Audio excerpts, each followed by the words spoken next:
இன்னைக்கு உடம்புக்கு ஆரோக்கியமான சுவரொட்டி ஃப்ரை எப்படி செய்யலாம்னு பார்க்கலாமா? வாங்க.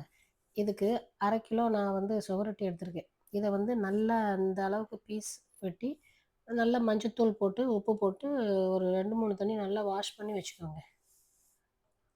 இதுக்கு 2 பல்லாரி எடுத்து கட் பண்ணி வச்சுருக்கேன். சின்ன வெங்காயம் போட்டால் நல்லாயிருக்கும், டேஸ்ட்டாக இருக்கும். நான் பல்லாரி தான் அன்றைக்கி போட்டிருக்கேன். 2 பல்லாரி எடுத்து இப்படி தகடு போல் வெட்டி வச்சுக்கோங்க. இப்போ அடுப்பில் குக்கரை வச்சுக்கோங்க. குக்கரை வச்சு தேவையான அளவு எண்ணெய் ஊற்றி ஒரு 1/2 ஸ்பூன் சோம்பு போட்டுக்கோங்க. போட்டு சோம்பு பொரிஞ்சதும் வெங்காயம், மிளகாவும் போட்டிருக்கேன். மிளகா நான் ஸ்பைஸியாக இருக்கணுங்கிறதுக்காக போட்டிருக்கேன். உங்களுக்கு தேவைன்னா போட்டுக்கோங்க, இல்லை ஸ்கிப் பண்ணிக்கோங்க. இதை நல்லா வதக்கி விட்டு, இந்த வெங்காயம் வதங்கிறதுக்கு லைட்டாக உப்பு போட்டுக்கோங்க. வதக்கி விட்டு லைட்டாக ஒரு 1 செகண்ட் அப்படியே மூடி வச்சு கொஞ்சம் வெங்காயம் வதங்கினதும் இஞ்சி பூண்டு விழுது போட்டுக்கோங்க. குட்டி ஸ்பூனுக்கு 2 ஸ்பூன் இஞ்சி பூண்டு போட்டிருக்கேன். இதை போட்டு நல்லா வதக்கிட்டு அந்த இஞ்சி பூண்டு ஸ்மெல் மாற வரைக்கும் கொஞ்சம் வதக்கி விடுங்க.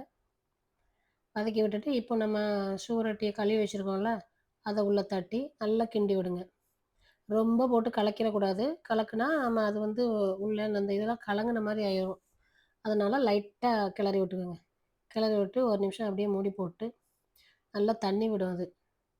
இப்போ இதுக்கு தேவையான மசாலா வந்து 1/2 ஸ்பூன் கரம் மசாலா போட்டுக்கோங்க. போட்டு 2 ஸ்பூன் வத்தத்தூள், 1 1/2 ஸ்பூன் மல்லித்தூள். ஸ்பைஸியாக வேணுன்னா கூட கொஞ்சம் போட்டுக்கோங்க, இல்லைன்னா குறைச்சிக்கோங்க. நல்லா கிண்டி விட்டு அப்படியே மூடி போடுங்க. இப்போ கொஞ்சம் நல்லா தண்ணி விட்டு வந்த உடனே இந்த தண்ணியிலே நீங்கள் வந்து விசில் போட்டுடலாம். அப்படி இல்லைன்னா தண்ணி நல்லா வற்றி வறண்ட பிறகு நீங்கள் விசில் போடுறீங்க அப்படின்னா ஒரு 1/2 கிளாஸ் போல் தண்ணி ஊற்றிக்கோங்க. ஊற்றி உப்பு போட்டு நல்லா கிளறி விட்டு விசில் போட்டு வெந்த பிறகு விசில்லாம் போன பிறகு எடுத்தீங்க அப்படின்னா எவ்வளோ அருமையாக ரெடியாக இருக்குது பார்த்தீங்களா? இந்த ஸ்டேஜில் நல்லா கிளறி விட்டு உப்பு பார்த்துட்டு இதுக்கு தேவைன்னா நீங்கள் வந்து மிளகுத்தூள் லாஸ்ட்டில் போட்டுக்கலாம். மிளகுத்தூள் போட்டிங்கன்னா இன்னும் கொஞ்சம் டேஸ்ட் நல்லா தான் இருக்கும்.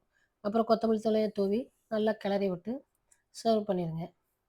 எவ்வளோ எம்மியான டேஸ்டியான சுவரொட்டி ஃப்ரை ரெடி ஆயிடுச்சு. இந்த மாதிரி ட்ரை பண்ணி பாருங்கள்.